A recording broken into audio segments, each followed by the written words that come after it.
John and Elizabeth, thank you for the very generous introduction, and my thanks to the American Friends of Turkey, the Turkish Coalition of America, and also to the Institute of Turkish Studies. Sinan Gidi is on his way to Chicago, otherwise he would have been here. Okay, let's see if I can get this turned on.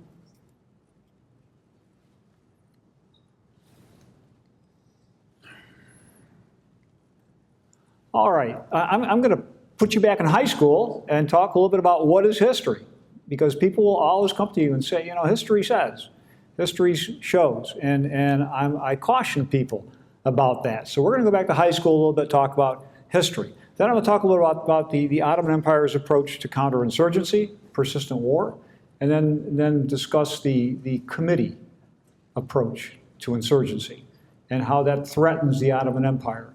This leads us into World War I and the threat that these committees and communities present to the security of the empire. And then I'm going to put it in context. I'm going to talk about the relocation context. It's not unusual. It's not unique to the Ottomans. It's not unique to this time period. And I think this is the part of the lecture that eyebrows tend to raise on, is the relocation context itself. It takes about 45 minutes, I think, and then I'll open up the questions if you have time for that and you want to stay for those. All right, I'm a military historian. I'm not a political historian. I'm not a genocide scholar. I don't dabble in economics. My experiences as a historian are framed by 27 years in uniform. I've been in conventional combat in Iraq. I've been in insurgency, counterinsurgency in Iraq. I've been in peacekeeping in Bosnia. So I've been around the dance floor quite a bit. That frames my approach to this problem. I wrote a book on World War I. I spent 10 pages on the Armenian rebellion, and I got hate mail from Armenians. Vakan Dadrian wrote up a scathing review of the book based on 10 pages out of 300, and it piqued my interest. So I got out of my lane and I started to look hard at what I thought was what I had called the Armenian rebellion. I looked hard at the events surrounding what happened in the spring of 1915 in eastern Anatolia. And it really took me out of my lane, in a sense. But I spent 5 or 6 years researching this, going to Ankara, looking at some of the archival sources, puttering around, writing articles, and then it morphs into this book here, Ottomans and Armenians. I would just throw it out that there's about 70 shopping days until Christmas, and there's the present for your dad or your son or whatever. Buy the book. You'll love it. No, I kid people.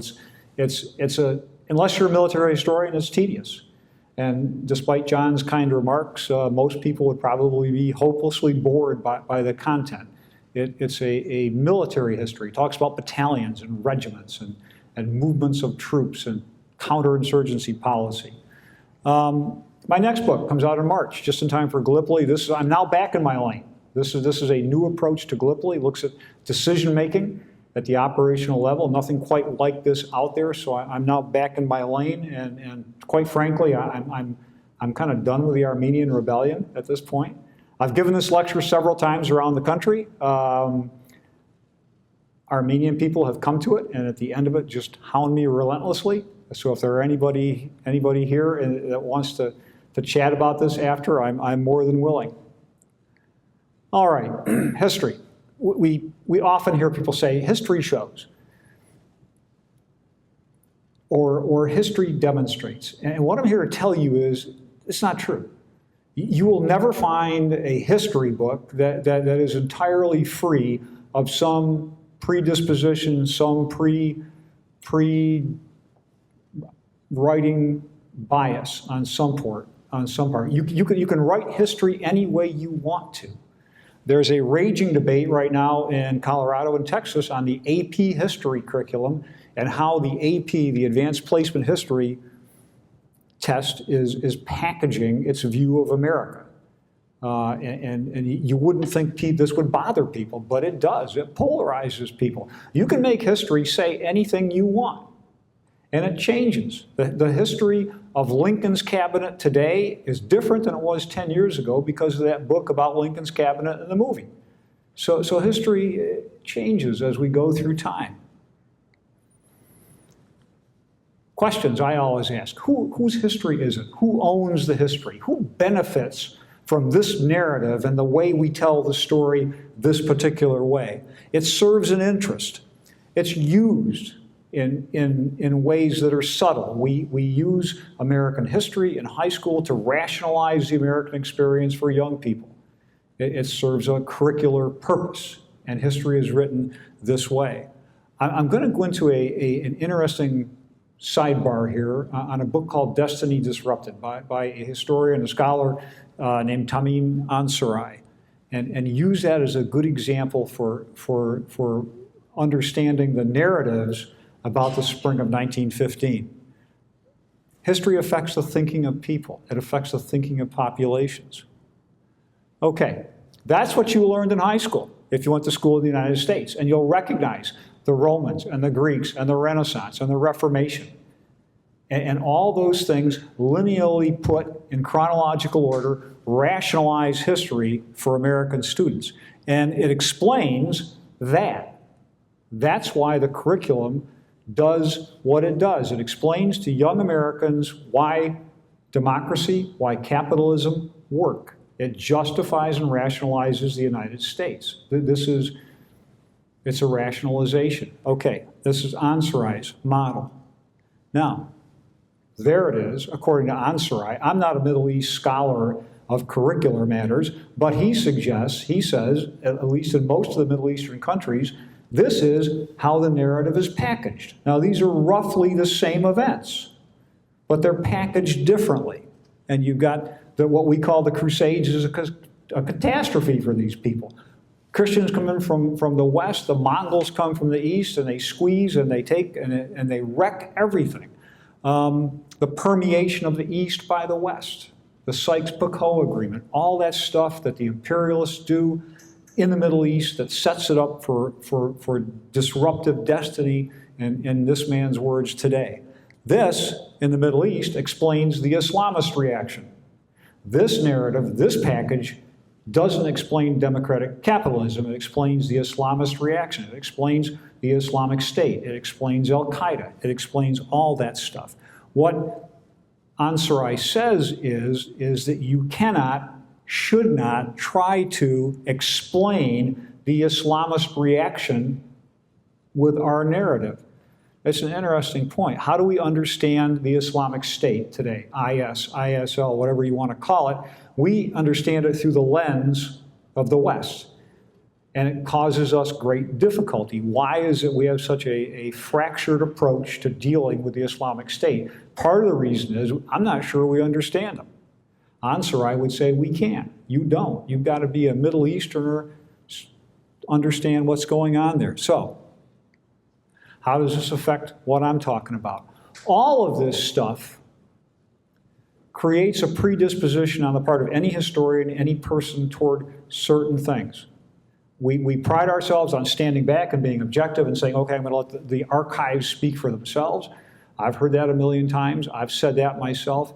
Yet what happens is our framework is a lens through which we look at history. And we have received wisdom. We have things, foundation myths from our forefathers. We have zeitgeist. We have the spirit of the times. We have selective memory, where we choose not to remember some things. We overgeneralize as a culture, as a people. All people do this globally. Historians try not to do it. We try to distance ourselves from it, but this cannot help but infect, honestly, everything we do as historians. Okay. There are 5 major narratives about the events of the spring of 1915. They all originate from the same body of material. All the historians writing have access to the same stuff, but the interpretation is different. So there are 5 major narratives. One is ethnic homogenization, the idea that the Young Turks wanted to purify ethnically, racially, Eastern Anatolia. That's one view.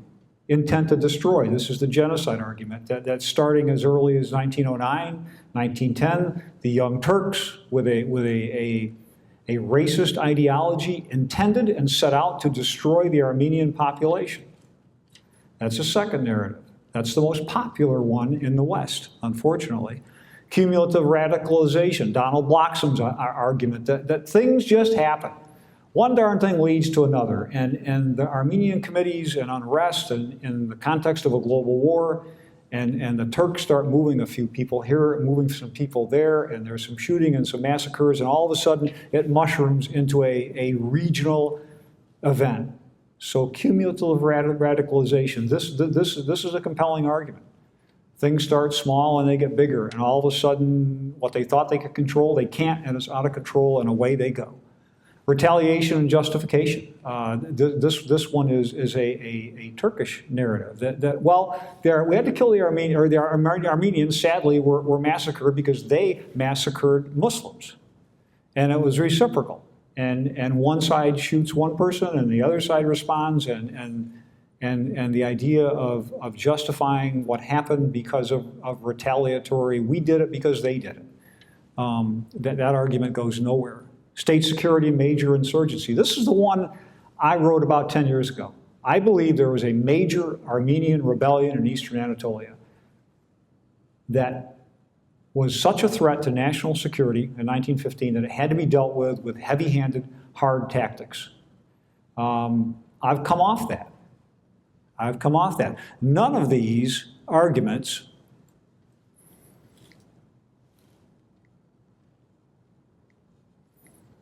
fully explain what happens.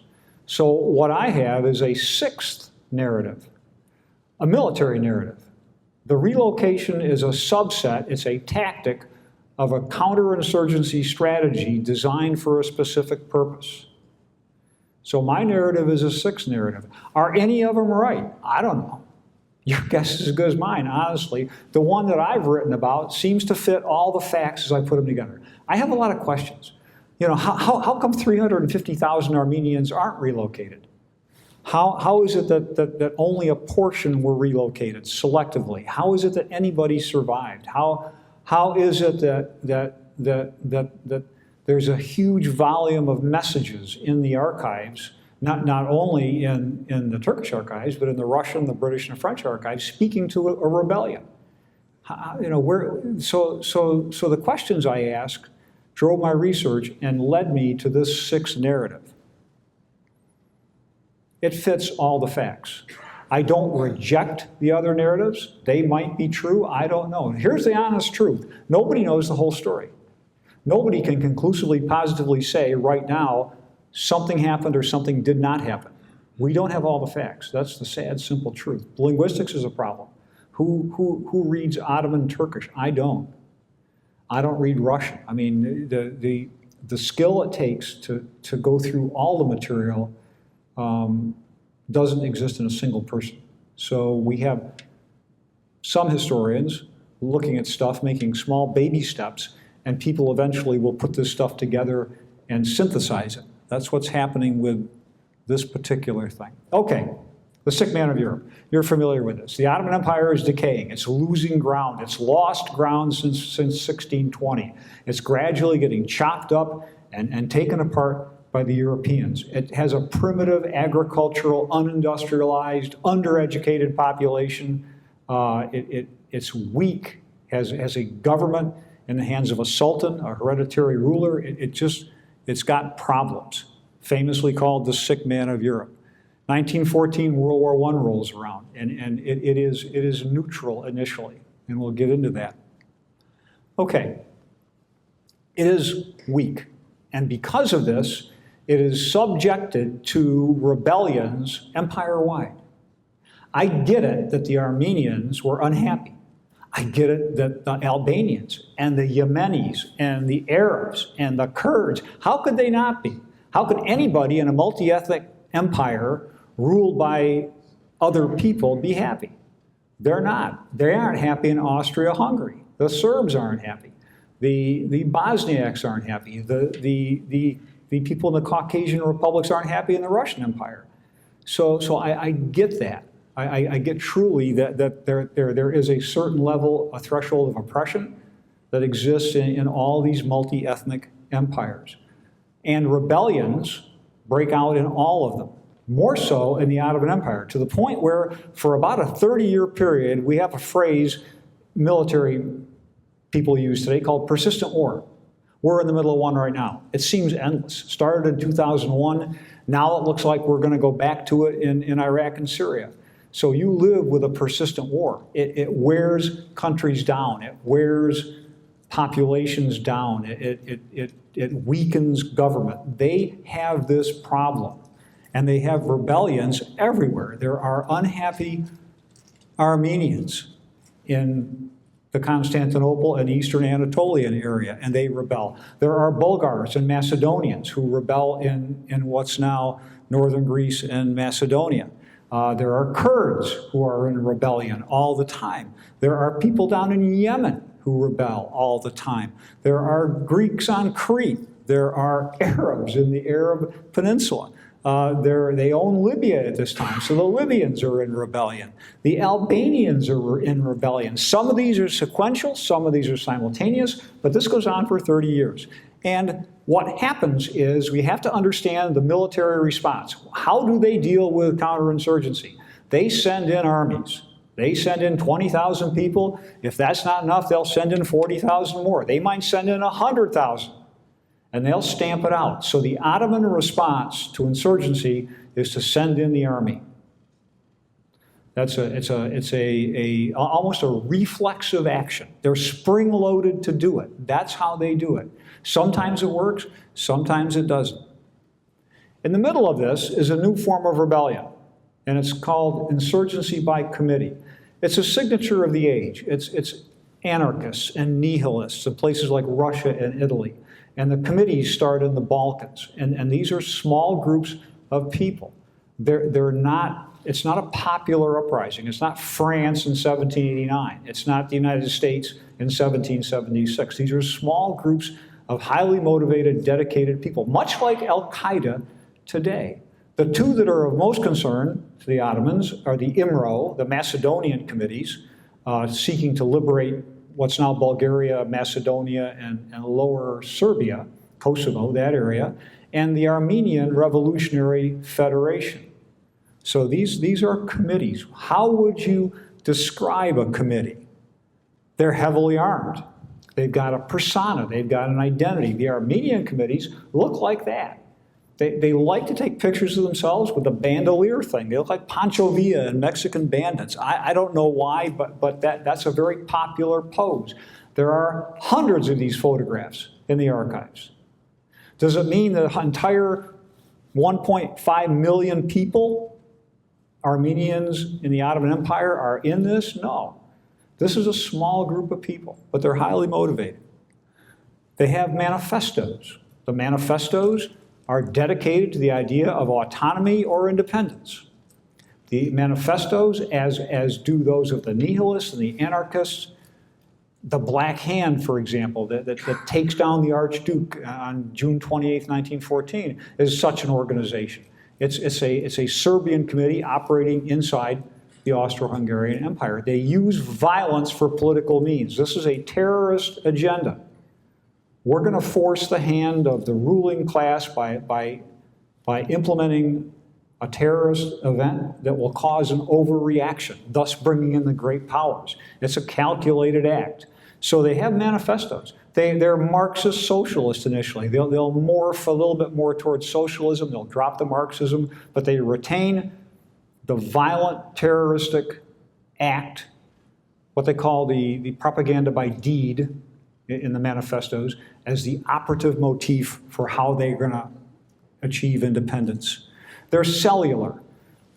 Don't look at the diagram so much as think of Al-Qaeda. Think of small cells, 5 or 6 people here. They don't know who the 5 or 6 people are in the next village over because they're compartmentalized by design. They respond to an architecture of control. There is a legal wing of the committees that's activist and much like Hamas today that helps communities. And then there's the secret armed terrorist wing. So Hamas, Hezbollah, Al-Qaeda, these are not new organizations institutionally. They've existed for 100 years. They're hard to deal with. They're almost impossible to root out.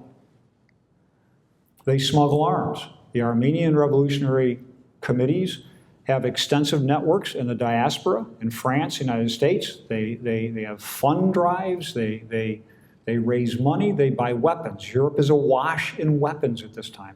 There have been a number of wars. It's not unlike the Middle East today.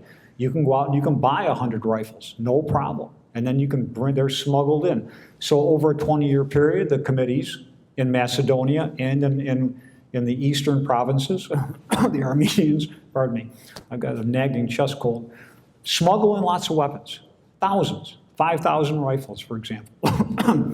Bombs, bomb-making material, propaganda, printing presses. Bring in printing presses to print manifestos and handouts and flyers. So this is going on. That's what they look like. I don't know where this group comes from. I think Van, and I say that because we know that the committee in Van was heavily armed with Mauser pistols. And what these boys are holding are Mauser pistols. It's not an AK-47, but it's kind of the 1909, 1914 equivalent thereof. It's a semi-automatic pistol. You can put a stock on it. You can convert it into almost like a carbine. Now, those aren't peasants. Those are intelligentsia. Those are businessmen. Those are local leaders, teachers, shop owners, and they're urban. They're literate. They read and write. They've got a literature. The Armenians have a vast literature by this time. They're educated. They're like the Jews in the Ottoman Empire. They're one of a couple milliyets, a couple communities that are very heavily educated, and they're urban people. This is an advantage for them. They can organize. They're cooperative. They're not peasants. I just throw it up because nobody's smiling. I don't know why, but they're grim. They're dedicated. I mean, those are serious people. Okay, in a nutshell, this is my view of the Armenian committees. They're well organized. They're heavily armed. They're politically indoctrinated. They are committed to violence. Doctrinally, they've got manifestos. They're willing to use any means necessary. They've got a lot of support outside. They smuggle in stuff. The leadership includes highly educated intelligentsia, community leaders. Now, where I've changed my view is I've come to understand it's not a lot of people. Membership is limited. We're not talking thousands and thousands of people. We're talking about in a city of 20,000 people, of whom maybe 5,000 are Armenians, there might be 15 guys who are in this. It doesn't take a lot of terrorists to cause problems. It doesn't take thousands of people to execute a terrorist operation. It takes 3 or 4 or 5 highly motivated in secret that are armed and trained and ready to do it. Most Armenians who are Ottoman citizens are loyal. They pay their taxes. They want the rule of law. They're happy with their lives, most of them. They serve in the army after 1908. So most Armenians, by far and away, the vast preponderance, maybe they're not sympathetic to the ruling party, but they're loyal citizens to the empire. So that's an important thing to remember. This is not everybody. Okay, where do they live? That's kind of where they live. The cross-hatched areas are the densely populated areas in the empire. Most of them live in eastern Anatolia, the area between Erzurum, Sivas, Van, Diyarbakir, and that area, or they live over in the west in Constantinople, Izmit, Thrace, and those areas. So they're clustered. They're clustered. They're not widely distributed. The ones in the east tend to be Orthodox, and they have strong connections with the Russians. There are Protestant Armenians. There are Catholic Armenians. Those groups tend not to be so radicalized. The bulk of the people in the committees tend to be Orthodox Armenians. They have strong ties to the Catholicos in Tbilisi, the patriarch, if you will, of the Armenian church at the time, and they are heavily politicized by the Russians. Strong connections. Okay, World War I. What happens in World War I? The Ottoman army. They're widely distributed in garrisons, just like they are today, all around the empire. Every town, every city's got a garrison, regiments, divisions. They're all widely distributed, as are the armies of Germany and France and all of the European powers. When they go to war, they move from their garrisons to the frontiers. And they start the movement process to go to their war stations. So over a 4-month period, the Ottoman army goes from its garrisons to the war stations, and by November, that's where the bulk of the army is.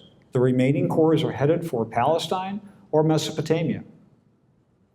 So I'm going to come back to this. This is a key idea. What used to be a mosaic covering the whole empire, soldiers, is now gone, replaced by forces on the frontiers. The same thing happens in France. The Germans do the Schlieffen Plan. The armies are moved for mobilization purposes.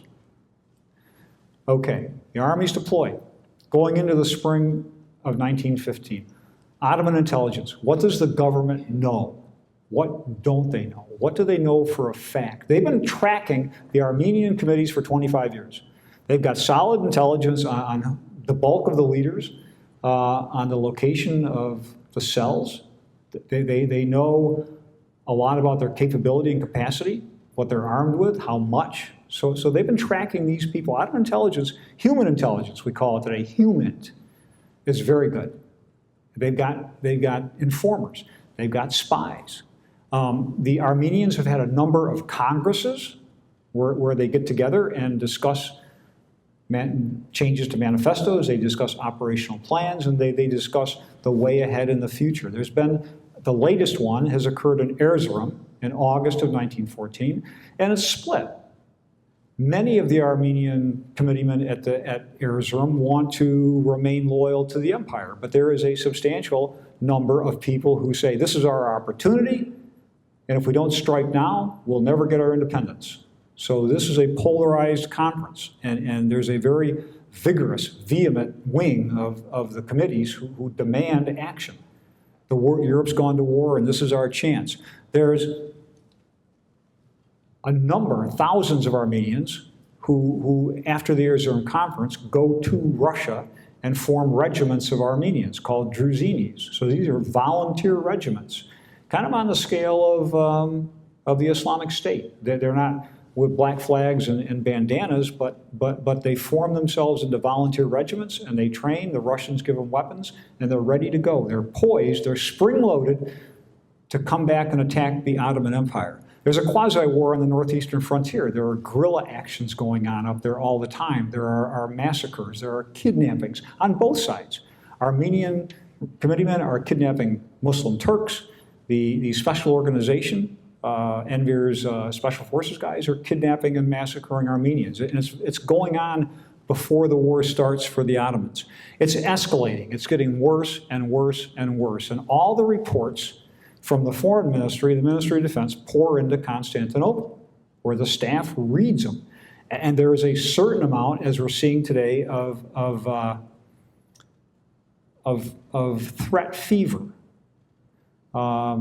ISIS today, the Islamic State, is it a threat or not? It's presented as an escalating threat. We don't, your guess is as good as mine if that intelligence is real or not. They believe it in Constantinople. The British and the French are about to invade the Dardanelles, and they know this. The Ottoman they've got spies in Cairo, they've got spies on Cyprus, and they know the British are coming to Gallipoli. That's right around the corner. That bothers them.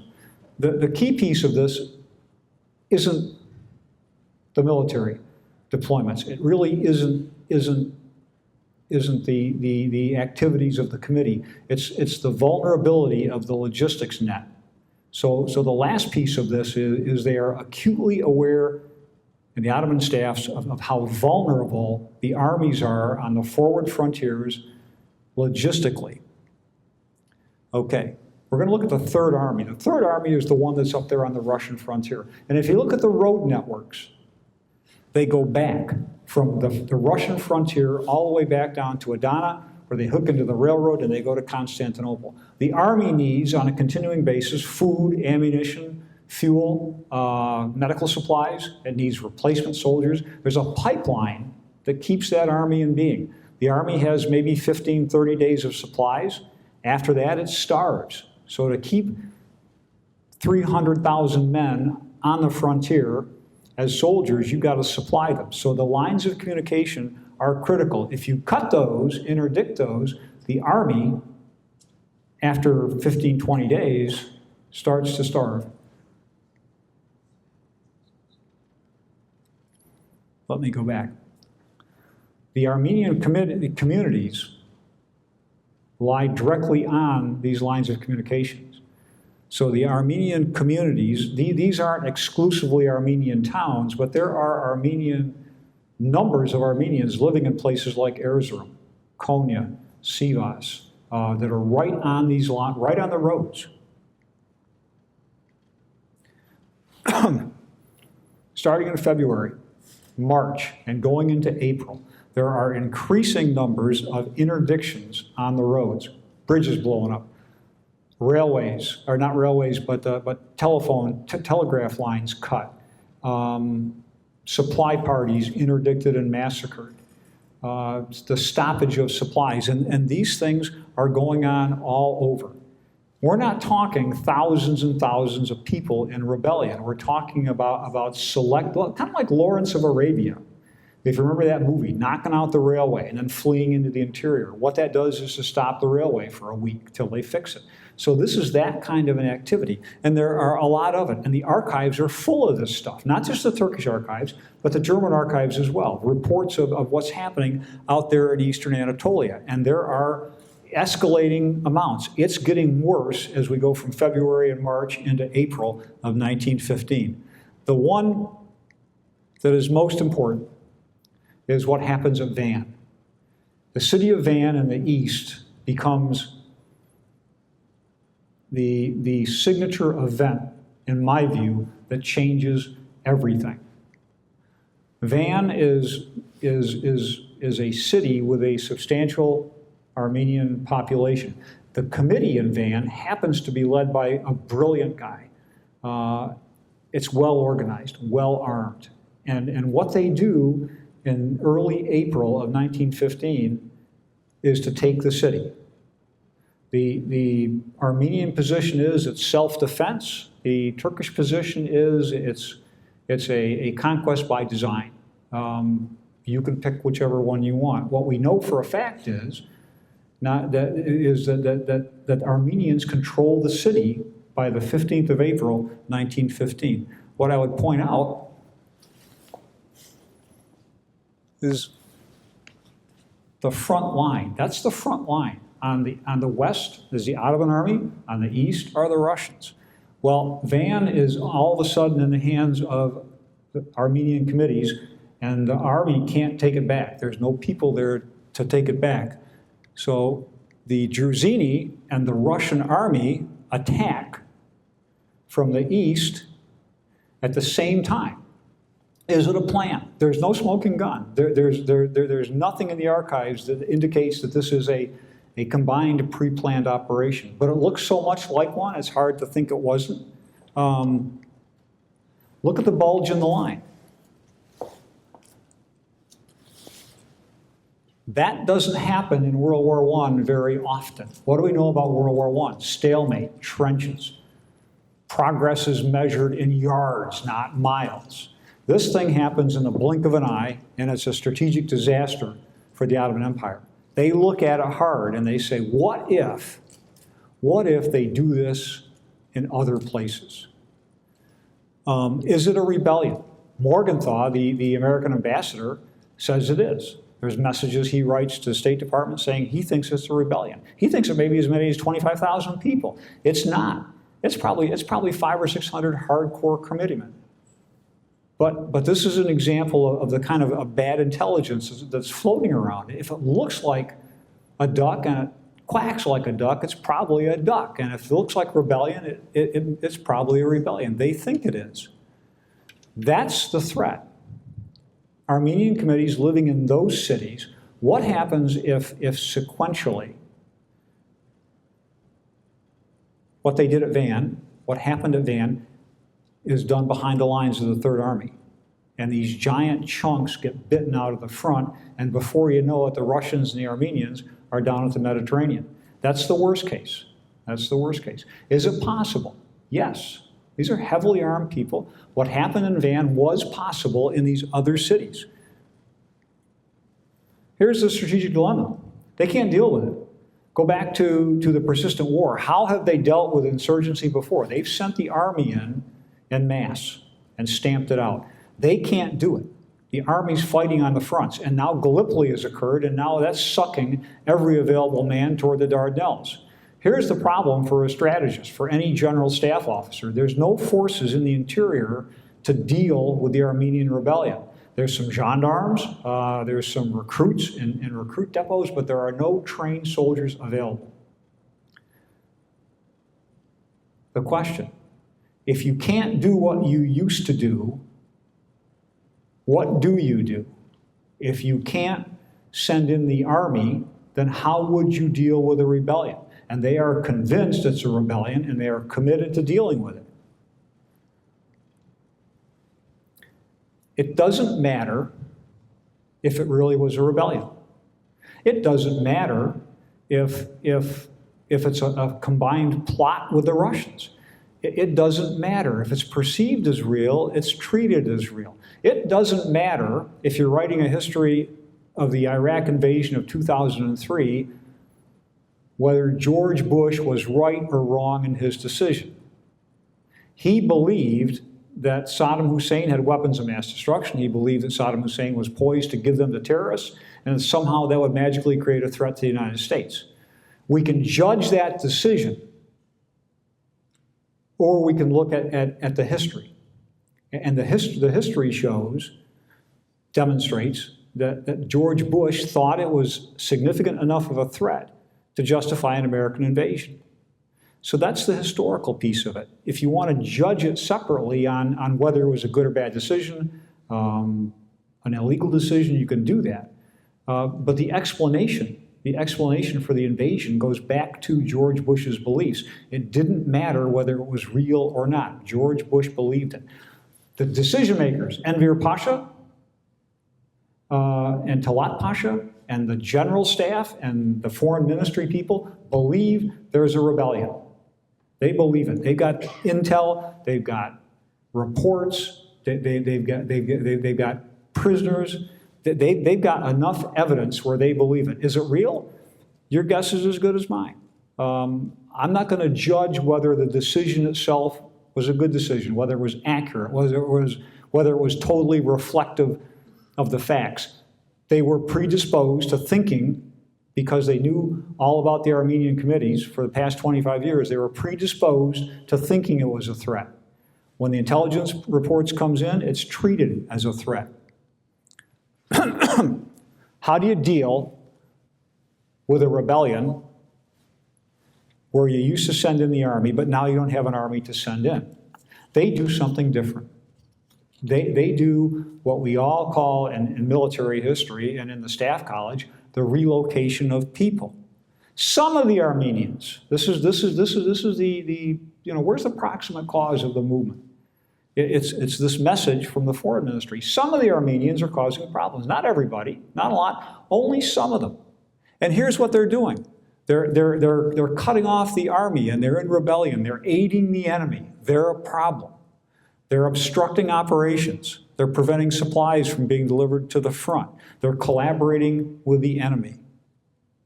So that is, you would call this the problem statement. What is the problem? If you understand the problem, you can deal with it as a solution. So this is the problem set that faces the decision makers in the Ottoman Empire. How do they deal with it? You can't send in the army. Well, they do a new course of action. The famous Sultan's decree of May 31st. We're going to do it differently. We're going to separate the rebels from the people. We're going to separate the insurgents from the people who give them food, who supply them, and who hide them and protect them. And this is a new course of action. It's different than they've done it before. What you see there are a bunch of Ottoman provinces, 6 of them, and then some associated cities, and we're only going to do this in a certain area. We're going to selectively employ this technique, and that's what the spatial characteristics look like. Those sanjaks, those provinces, those cities look like that. So that's where they're relocated from. How come? Because I showed you where the lines of communications were, where the Armenian concentration of populations were, and the threat they posed to the Third Army. What's the outcome? People argue about how many Armenians live in the Ottoman Empire. Estimates range from 1 million to 2.5 million. I think 1.5 is fair. Justin McCarthy's demographics, I think are sound. So there are about 1.5 million Armenians living in the Ottoman Empire. By 1917, what's happened to them? There are still 350, 400,000 still living in their homes. 1918, end of the war, they're still there. They're mostly Protestants, they're mostly Catholics, they tend to live in the West. They're not regarded as a threat. What happens to the ones in the 6 provinces? The black area is almost denuded of Armenians, down to like 1% of the original population. No Armenians live there. Where do they go? About 1/3 of them flee to Russia, to friendly territory, to actively hide out and help the Russians or find safety. Another 1/3 wind up down in the deserts of what the Armenians call the deserts of Der Zor. You could phrase it in the Euphrates Valley and the Fertile Crescent, down in what's now Syria. So that's where about another 1/3 set out to go. How many survive the journey is contentious. I wouldn't even want to go there. Suffice it to say that the ones who are put in the relocation pipeline are massacred, pillaged, raped, brutalized, vandalized en route. Not by state. Well, I don't really want to go there. But most of the violence done to these people is by brigands, by tribal people, by deserters from the army, and we know the outcome. Estimates vary from 300,000 to 500,000 to 1.5 million are killed en route to Syria. I don't know. My guess is about 300,000 perish, either en route or in the camps. Okay. The context. I'm showing my age. When I was in high school, we read a poem called Evangeline by Henry Wadsworth Longfellow. It's an epic poem. And there are some opening lines that you never forget. Water, water everywhere, nor but a drop to drink. It was the best of times, it was the worst of times. This one resonates like those. This is the forest primeval. And the poem is about the expulsion, the exile of the Acadians in 1755. Britain has taken what's now Nova Scotia. And the French population, the inhabitants, over a 10-year period, rise in insurgency. They cut supply lines, they interdict supplies, they ambush British parties hunting and chopping down wood. It's a persistent problem for the British. And on August 10th, 1755, they start to move these people. All of them, everybody, the entire population is expelled from Acadia. They go to the 13 colonies, a lot of them go to France. A significant number wind up in New Orleans, in Louisiana. And if you wonder who are the Cajuns, where does that word Cajun come from? They are the Acadians. They are the ones who are expelled and exiled forever. There are monuments up there in Nova Scotia. Nobody left. But there are monuments, there are empty villages. You can go there and find some of these places to this day. Evangeline is a love story about this exiled woman. The other well-known relocation that occurs about the time of World War I, 1901, 1902, is the Boer War. The British, it's not a counterinsurgency, it's counter-guerrilla. It's a question of semantics, but the application is the same. The British, in their effort to defeat the Boer guerrillas, they defeated the Boer army. The Boer army turns into guerrillas. The British have a dickens of a time with them down there, and their solution is to take the entire Boer population. These are Dutch farmers, and move them to camps to separate the guerrilla from their base of supply, so they can't get food, they can't get security, they can't get a sanctuary. So this is very well known in the early part of the 20th century. Concentration camps, that's where the word comes from. Not a death camp, but a concentration camp where you house people in large numbers. The death rates are horrific, just like they are in Andersonville Prison in the United States in the Civil War, or Elmira Prison. You put masses of people together in primitive conditions in the early part of the 20th century, and lots of people die. That child could be a starving Armenian. You're familiar with that phrase, starving Armenians. Well, that's a starving Boer child. Death rates skyrocket. This is a slide that catches most people's attention. Relocation. There it is. It's a common practice in counterinsurgency in the first half of the 20th century. It does not exist as a doctrinal tool. Nobody opens up a counterinsurgency manual and says, well, we're down at this point, and now we've reached the point where we've got to relocate people.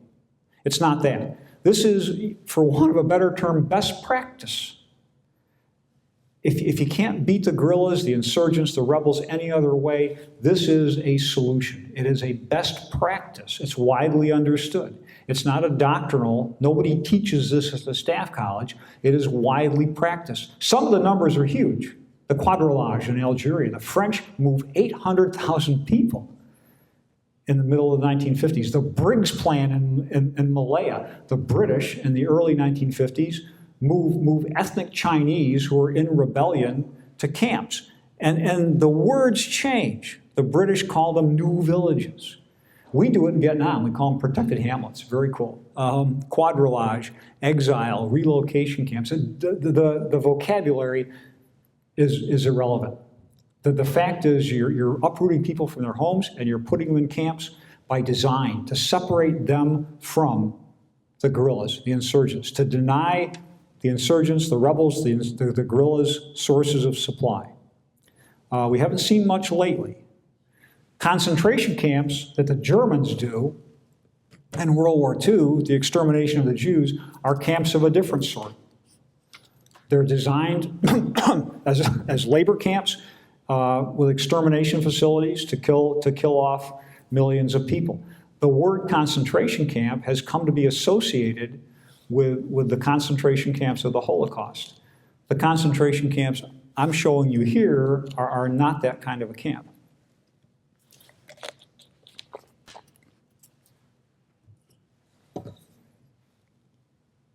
Okay, your guess is as good as mine on these questions. These are the questions that generate all the controversy. Was it a genocide? Was there intent to destroy? How many people were killed? How many Armenians were there? Did the Young Turks set out and intend to destroy people? Did the Ottoman state act with premeditation to destroy the Armenians? These are contentious.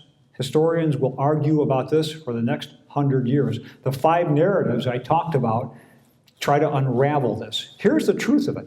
We don't know the whole story.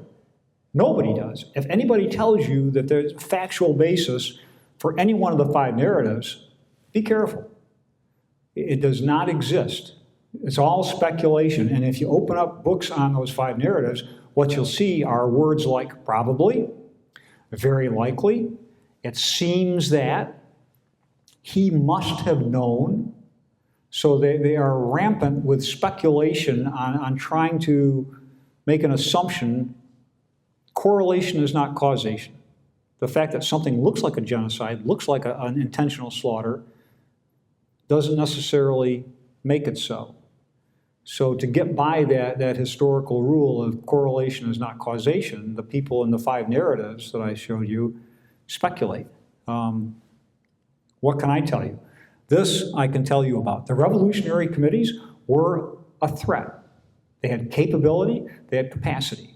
Capability means you can do something. They had the weapons, the training, the position to interdict Ottoman supply lines. They had the capacity to do that. There were enough of them in key locations. So that did exist. Was it a genuine threat? The Ottomans thought it was. Whether it was or not is irrelevant. They acted as though it was, because the Armenians had capability and capacity. This is also a fact. The Armenians are inflamed, instigated, driven, induced, paid by the great powers to rebel. And this is not simply the Ottoman army, the Ottoman archives talking. This is the British archives, the French archives, the German archives. They are actively engaged in getting these people to rebel. It's part of the age. The Ottomans are trying to get the Afghanis and the Indians to rebel against the British. The British are trying to get the Arabs to rebel against the Ottomans and the Armenians. The Russians are the most intense of the great powers who try to get the Armenians to rebel. What do you know about that would be similar? Well, Lawrence of Arabia. It's part of a British plan to raise rebellion in the Arabian Peninsula. They send Lawrence with weapons and machine guns and gold down to Mecca and Medina, and away he goes, and before he knows it, before the Ottomans know it, Lawrence has a small army of the Sharif Faisal's guys, and they start cutting the railways. So that's what they're doing. The Russians do it with the Armenians. The Ottomans themselves do it with the Azerbaijanis in Russia. They do it with the Afghans and the Indians, unsuccessfully. But it happens. So my part of this isn't the genocide thing. I won't comment on whether it was or was not a genocide. What I will talk about, and what I do in the book, is to explain the military perspective. These things in red that I talk about. Almost done. Okay. What I hope you remember from Ed's lecture. History is a narrative. It's owned by the person that writes it. It's never the truth exclusively. It has an agenda. It always is a narrative owned by the writer. The Armenian and Turkish positions are polarized. They use the same facts to arrive at opposing narratives. I mean, it's uncanny. When I read a Turkish version and an Armenian version, the same events portrayed differently. I think there's middle ground. It can't be two polarized extreme positions. It can't be genocide, yes or no. It can't be harmless Armenians, yes or no. There's got to be some meeting in the middle and merging of the understandings of this. It won't happen in our time.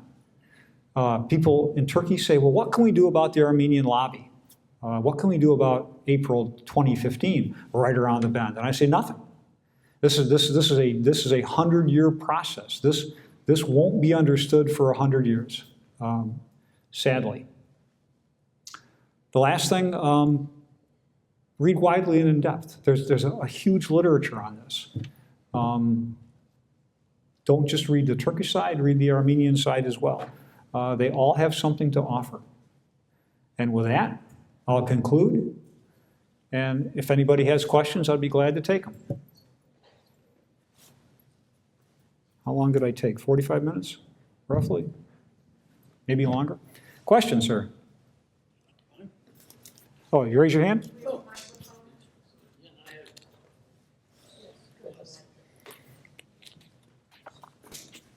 It's a fascinating story you tell, but you seem to ignore some of the events that took place before the spring of 1915.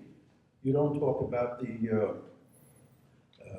annulling of the February 1914 agreement that followed the Balkan Wars. You don't talk about the, Yeah, in the book, I go in depth into the, really starting in 1880. The rise of the committees, the Ottoman responses, the Balkan Wars. So the book is very comprehensive on this. in your narrative here. Yeah. You don't talk, for instance, about the secret conference in Smyrna in January 1915, where the names. Those things are not verifiable for historians. Oh, please.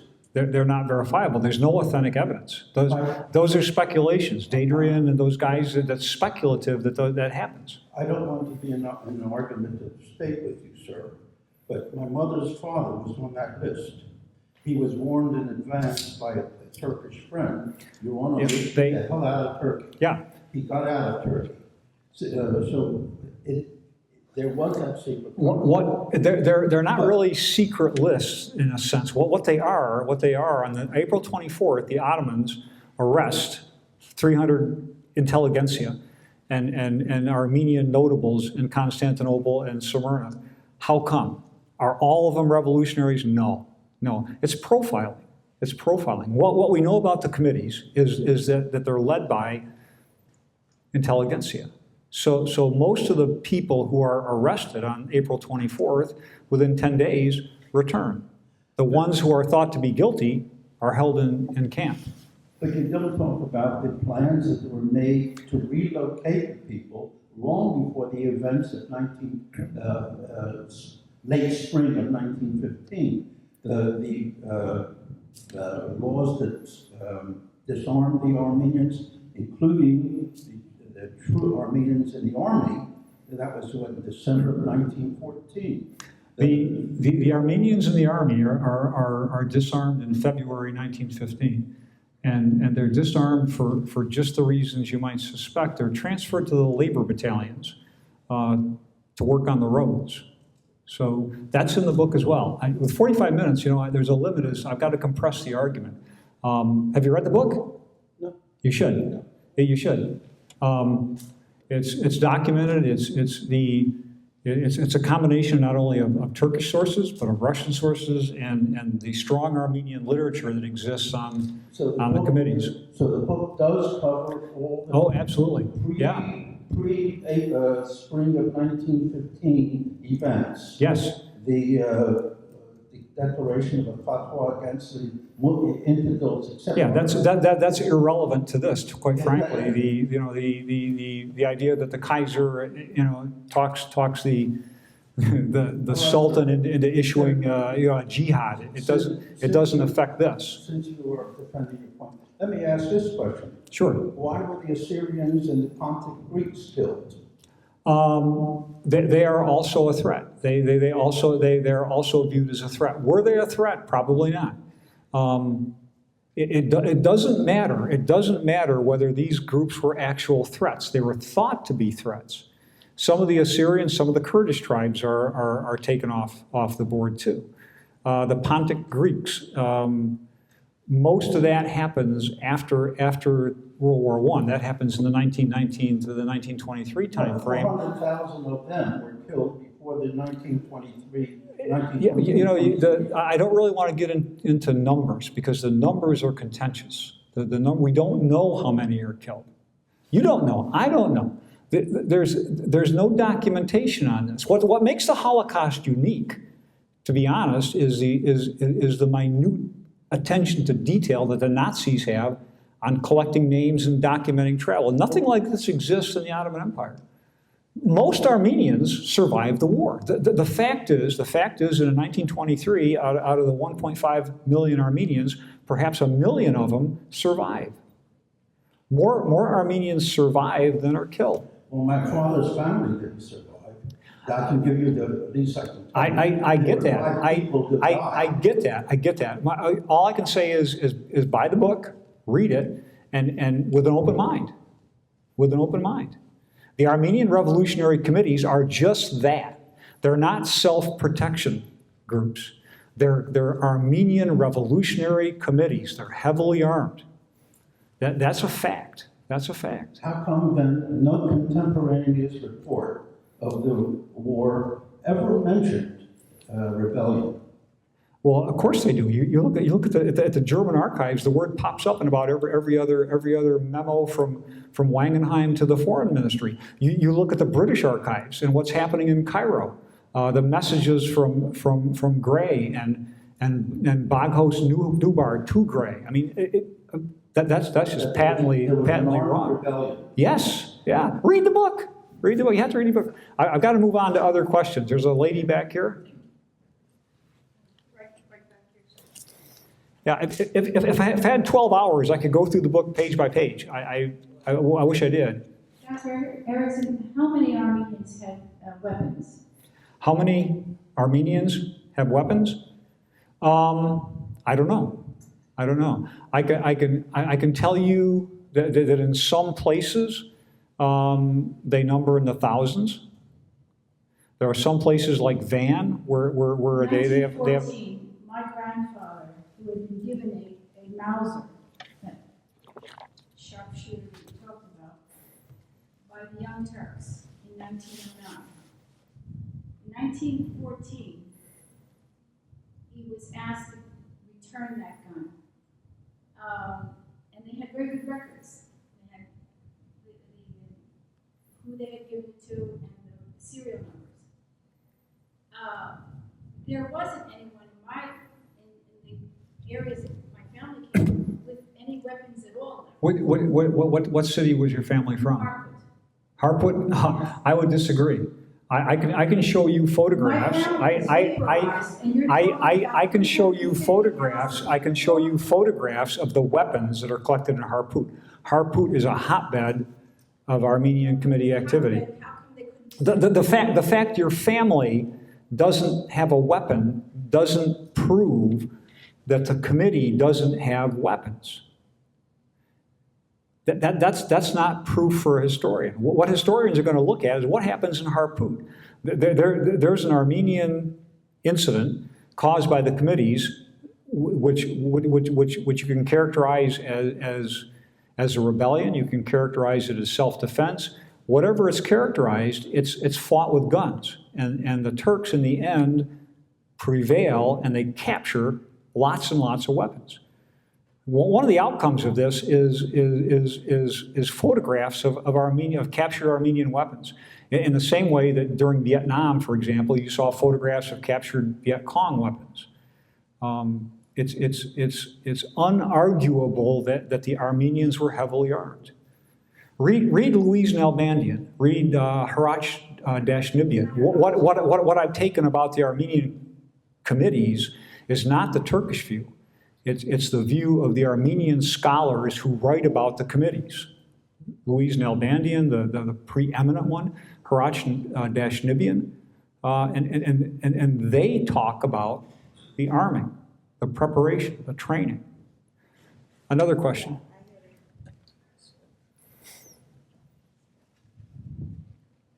I have a question for you about the revolutionary committees you described earlier. One thing is I noticed in the picture you showed us that there seemed to be women as well as men. How widely representative of the particular communities that they were in did they demonstrate? Were they from all segments of society? Were they only intelligentsia? Were they mainly men? There are some very effeminate looking men in that one picture. I thought they were women initially. They're not. They're for whatever reason effeminate looking men. This is a male club in a sense. To my understanding, my knowledge, women really aren't in the armed wings of the committees. It's masculine. It's a masculine thing. How many? How widespread? It's everywhere that Armenians live in the Ottoman Empire. To what extent is the population engaged? That varies. In a place like Diyarbakir or Harput or Sivas, it's a higher percentage of participants. In a place like Adana or Konya, it's less so. I don't know the numbers. It doesn't take a lot of terrorists to cause a problem. It doesn't take thousands of people. It takes a handful of highly motivated people in the right place at the right time, and that's what happens. It's not a generalized condition. Most Armenians are loyal citizens. Most Armenians are not in these committees. This is not a generalized condition, a generalized problem that affects all of the Armenians. The problem in 1914 is, in the 6 provinces, they don't know who's a good guy and who's a bad guy. Why do the British move the entire Boer population in 1901? For the same reason. Why do we move the Nisi Japanese in 1942 to internment camps in Nevada, when most of them, all of them, 100% of them, are loyal citizens? Because we think they're a threat, we don't know who's who, we can't, it's a racist agenda on the part of the Roosevelt administration. If they're Japanese, we can't take a chance. You know, we don't have time to sort them out. We don't have a mechanism to sort them out. We take everybody and send them to the camp. Problem solved. So that's the approach they take, rightly or, I'm not judging it. I'm not saying it's a good approach. I'm saying it's what happened. Are all the archives open now? Are archives in Erivan and the ones in Boston we hear about, are they open totally? The Armenian archives, the Armenian Revolutionary Federation archives exist. And they're in Massachusetts, in Waltham, Massachusetts. They are not open to scholars. Even the famous Armenian scholars of our time, Richard Hovasinian, I was at a conference with him 6 months ago. He can't get into them. They're closed archives. The other nexus of Armenian archives is the Armenian Patriarch in Jerusalem, which is frequently, those things are frequently cited by a guy named Vakan Dadrian. They are also closed. Reciprocally, the Turkish archives, which were closed for many, many, many years at the dawn of the 21st century, are finally open. So the Turks have opened their archives. The Armenian archives, they're a treasure trove. We are dying to get into them, but we can't.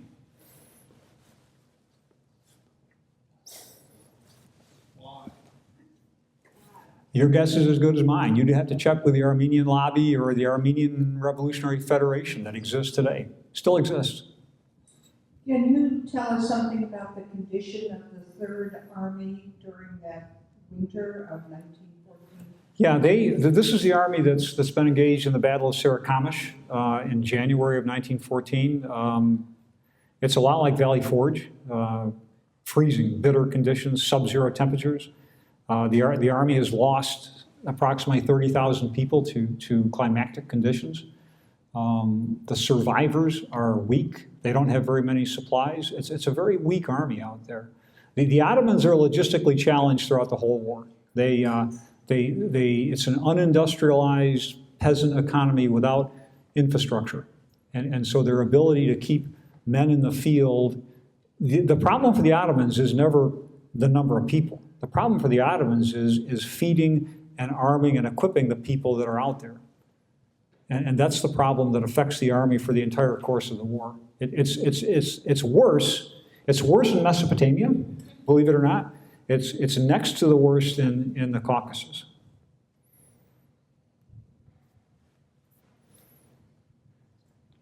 Dr. Erickson, thank you very much for what I found a very thoughtful presentation. You listed several contentious questions, yet you have several facts. Is your book footnoted? There's footnotes in your book. Oh, yeah. So, hundreds of footnotes. Yeah. Okay, because there's one thing I found quite curious. You listed the Armenians as Orthodox. Please, that is a mistake. The Russians are Orthodox. Yes. The Armenians are apostolic. If they're going to be, I've used the wrong term. I've used the wrong term. Very wrong. Yeah. Because the Armenian church and the Russian church are not. They're not the same. They're not the same. I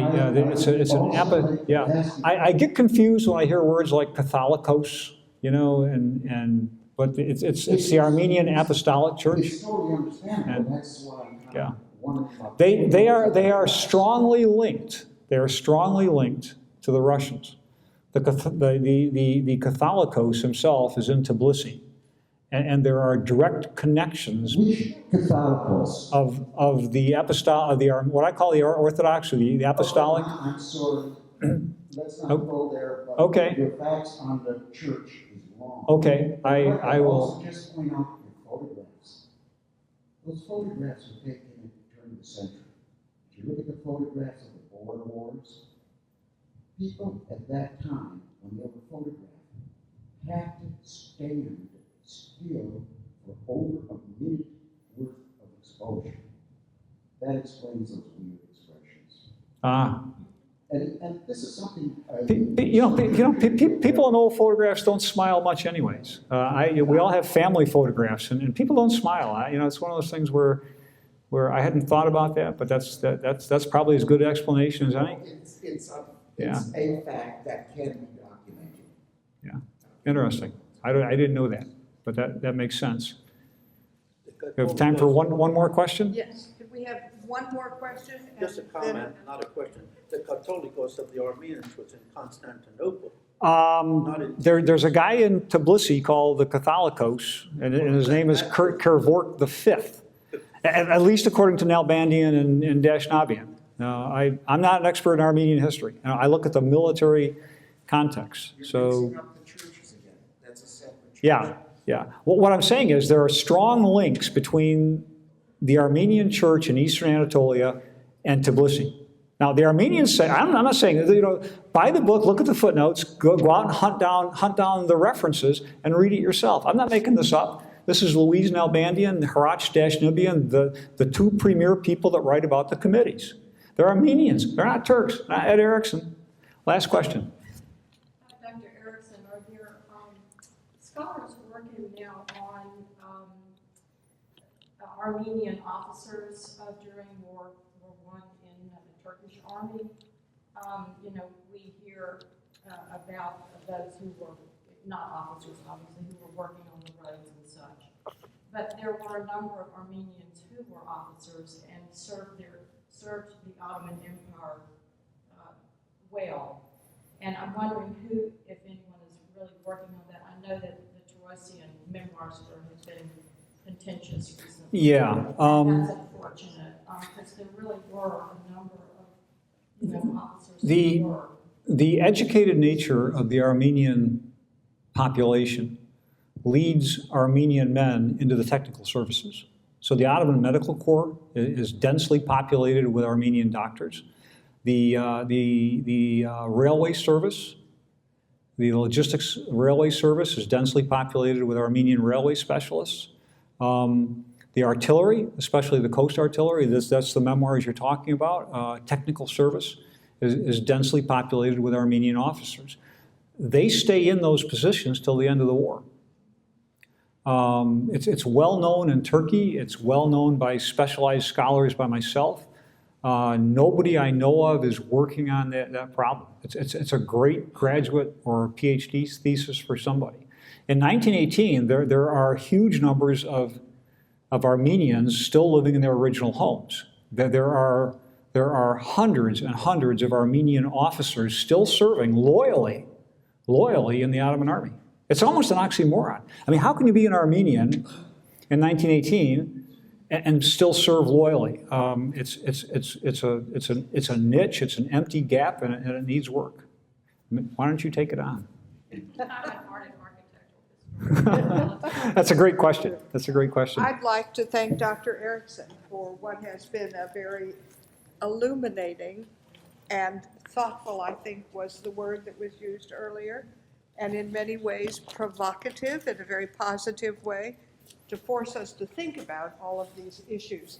No, I just want to say thank you very, very much. You're welcome. It's fun. And I've enjoyed it very you all much. Join me in